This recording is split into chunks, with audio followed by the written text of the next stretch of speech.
बिहार के मुख्यमंत्री नीतीश कुमार हो चुके हैं काफी एक्टिव। देखिए, ये वही मुख्यमंत्री है जिनके अब मानसिक संतुलन पर सवाल खड़े किए जा रहे थे और विपक्ष लगातार कहती नजर आई थी जब भी जनता के बीच में चुनावी माहौल में जाती थी।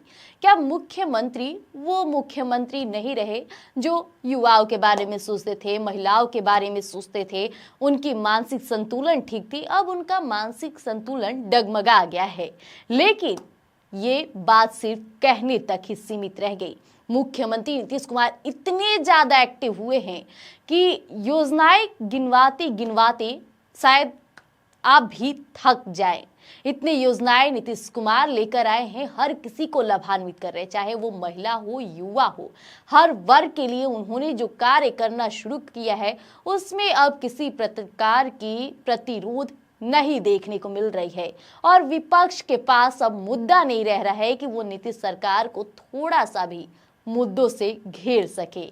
कारण भी है कि बिहार के मुख्यमंत्री नीतीश कुमार जिस तरह से एनडीए की इस बार प्रचंड जीत हुई है, उन्होंने महिलाओं को जो लुभाने वाले और खास तौर पे कहा जाए तो सशक्त करने वाली जो योजनाएं धरातल पर उतारे थे, उसी का असर था कि एनडीए की प्रचंड जीत भी हुई। लेकिन जीत के बाद मुख्यमंत्री नीतीश कुमार ना ही तो अपने वादे भूले, ना ही जनता से किए गए जितने भी वादे थे और अपनी बातों को उन्होंने पूर्णतः रूप से अब जमीनी स्तर पर उतारना भी शुरू कर दिया है। क्योंकि जिस तरह से योजनाएं आ रही है, भर्ती हो रही है, हर विभाग में, चाहे शिक्षा हो, स्वास्थ्य हो, हर जगह नीतीश कुमार की सक्रियता नजर आ रही है। दूसरी तरफ बात किया जाए सम्राट चौधरी, उनके पास गृह विभाग है। जब से उनके पास गृह विभाग आया है वो भी काफी एक्टिव हो चुके हैं। महिलाओं के बारे में सोच रहे हैं, किसी भी तरह की फर्जीवाड़ा ना हो इसके बारे में सोचा जा रहा है। यानी कि अभी पूरा एनडीए मिलकर जो कार्य कर रही है उसका सारथी पूरा देशवासी बन रहा है और लाभान्वित पूरी जनता हो रही है। देखिए, ये बात कहना इसलिए पड़ रहा है कि आज भी बिहार के मुख्यमंत्री नीतीश कुमार ने एक ऐसा पोस्ट साझा किया है जो तमाम सवालों का जवाब पेश करता है। देखिए, बिहार में उद्योग और रोजगार के क्षेत्र में बड़ा विस्तार किया जा रहा है। जी हाँ, मुख्यमंत्री नीतीश कुमार के नेतृत्व में अब राज्य को नए टेक हब, विनिर्माण केंद्र और ग्लोबल वर्क प्लेस के रूप में विकसित करने की दिशा में अब तेजी से काम किया जा रहा है।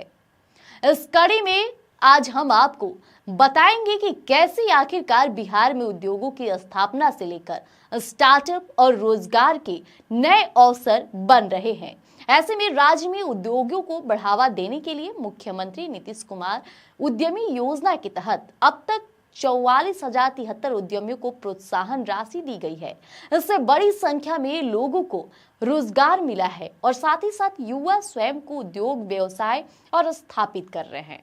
इतना ही नहीं, बिहार को पूर्वी भारत का नया टेक हब बनाने के लक्ष्य से भी डिफेंस कॉरिडोर और सेमीकंडक्टर मैन्युफैक्चरिंग पार्क भी, ग्लोबल लेवल पर कैपेबिलिटी सेंटर और मेगा टेक सिटी एवं फिनटेक सिटी के निर्माण की कार्य योजना पर तेजी से काम हो रहा है।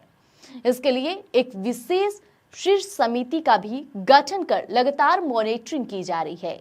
इतना ही बात नहीं थमी, इसी के साथ बिहार को वैश्विक बैक एंड हब और ग्लोबल वर्कप्लेस के भी रूप में विकसित करने की दिशा में भी विस्तृत परियोजना तैयार की जा रही है। देखिए, प्रतिभाशाली युवाओं को और उद्यमियों के लिए स्टार्टअप एकमात्र जरिया है और इकोनॉमी में रोजगार आधारित गतिविधियों को विस्तार देने की ये जो व्यवस्था की जा रही है ये काफी काबिले तारीफ है। गया जिले के डोभी में लगभग 1700 एकड़ में फैले इंटीग्रेटेड मैन्युफैक्चरिंग क्लस्टर की स्थापना प्रक्रिया भी तेज की गई है। बात इतना ही नहीं थमा, राज्य के 29 जिलों में 14,036 एकड़ भूमि पर भी 31 नए आधुनिक औद्योगिक पार्क स्थापित किए जाएंगे, जिनमें देखा जाएगा कि textile park, food processing pharma park और सेक्टर रिसर्च पार्क। तो वहीं ऐसी तमाम सुविधाएं होंगी जो शामिल होंगी। अब औद्योगिक विकास पर कुल 26,000 करोड़ रुपए खर्च किए जा रहे हैं। ये बहुत बड़ी रकम है। उद्योगों की स्थापना के लिए तो बेहतर सड़क संपर्क और ऊर्जा आपूर्ति, लॉजिस्टिक नेटवर्क भी देखा जा रहा है और कौशल विकास केंद्र के लिए भी जैसी आवश्यकताएं हैं वैसी संरचनाओं को मजबूत किया जा रहा है ताकि निवेश को बढ़ावा मिल सके और साथ ही साथ अधिक से अधिक जो रोजगार है उसे सृजित हो सके।